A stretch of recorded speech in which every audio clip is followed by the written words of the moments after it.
Hey there, everybody. Eric from Outer Limitless here with Carlos from Daily Carry Solutions. We're here at BLADESHOW 2022.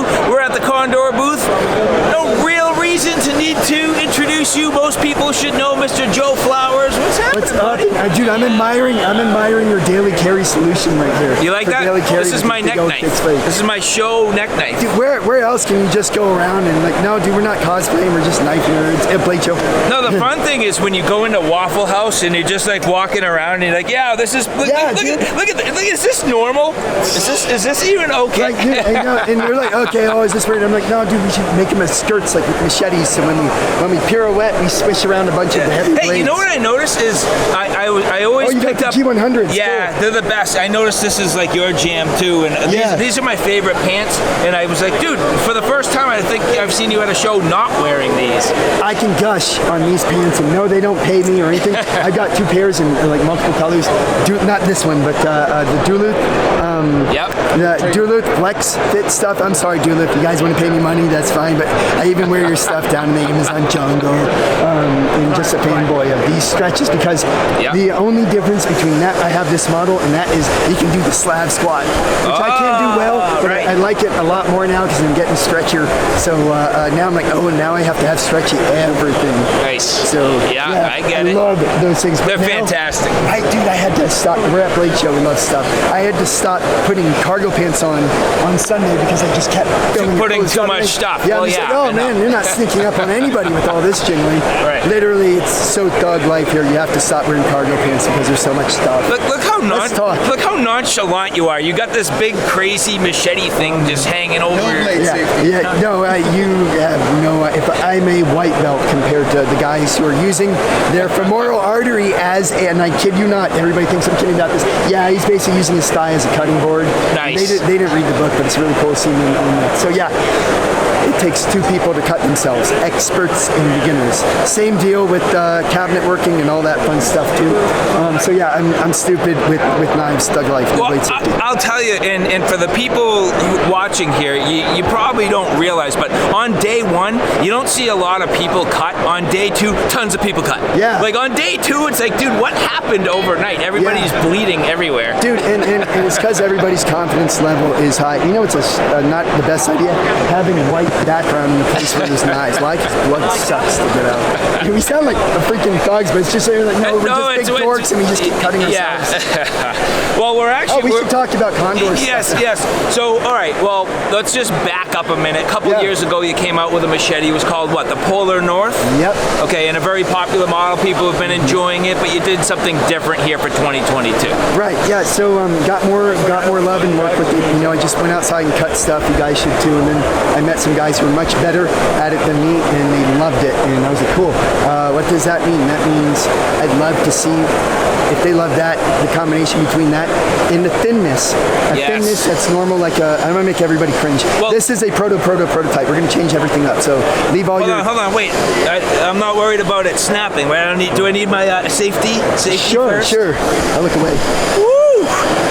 I have broken a lot of stuff, so I know how stuff snaps. But yeah, two people cut themselves extra really good. Don't do that at home. They're aesthetic. So this is a very, you can feel how thin it is. I'm like, dude, now it's too thin. Like, right? I mean, thinner than 1/8 of an inch. I mean, this is, what would you say, like 16th, right? I mean, we gotta be getting there. 1.5 millimeters.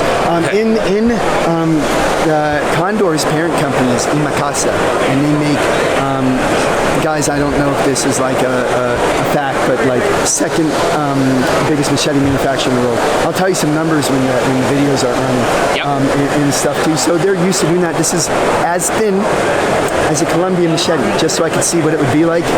Prototype. We don't even have a name for it yet. And already I'm like, okay, a choyo with this thinness, it makes it super flimsy. So let me ask you, and I am certainly not a machete expert by any means, but like a very... No, I'm serious. Go ahead, go. But my point being, Tramontina is a name that many people might know, right? So that's what I thought. Where does this fall in line with some of their traditional sort of designs? Well, even Imakasa and many machete makers, Bumadoka, all over the world, machete makers have these very thin blades, and that's Colombian style. And you'll pick these up and you're like, man, they're super flimsy. And then you see Alberto over there just going through something, whoa, like I said, I know some guys.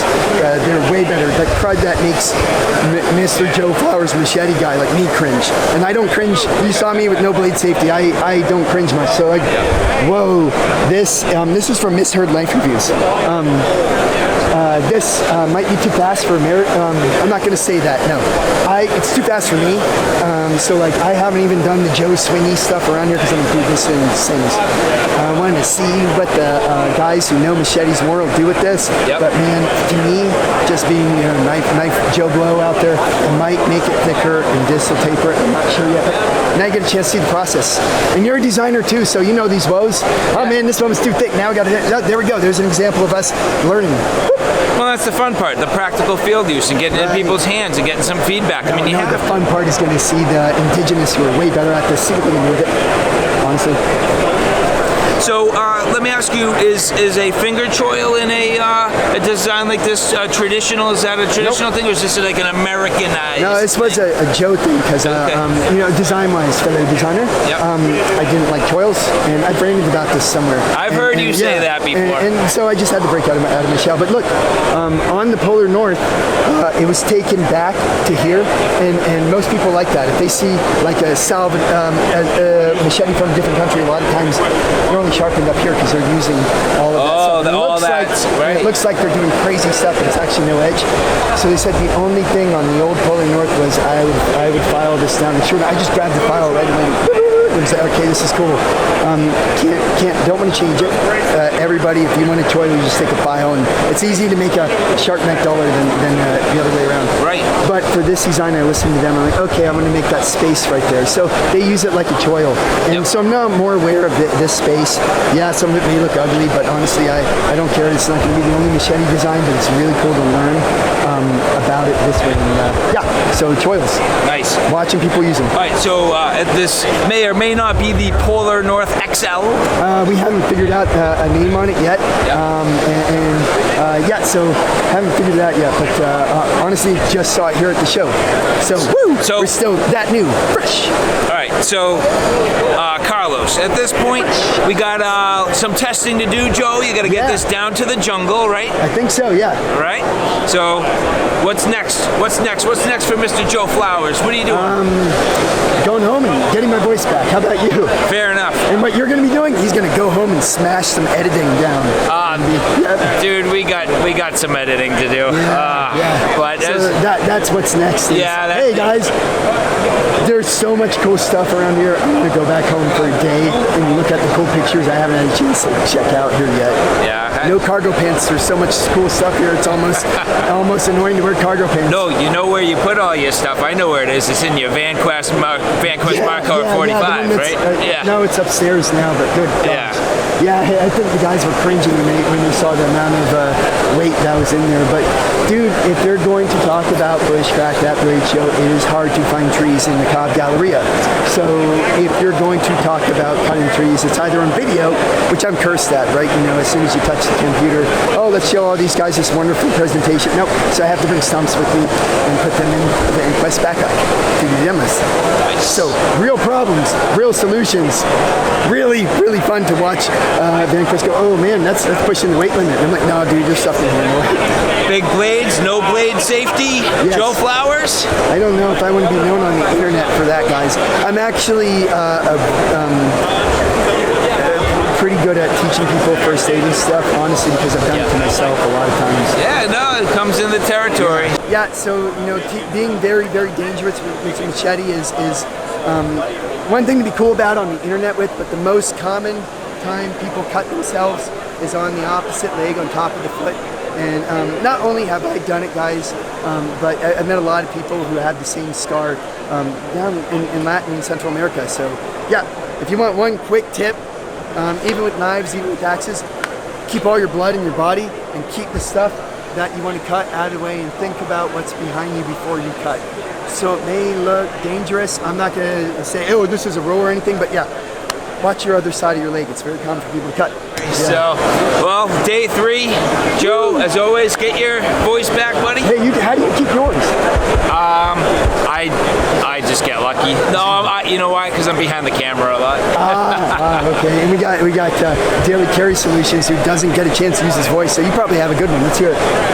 Say something. It's good. Yeah. Jealous. All right, man. All right, bro. As always. Yep. Thank you very much. See you in like 10 minutes. Yes.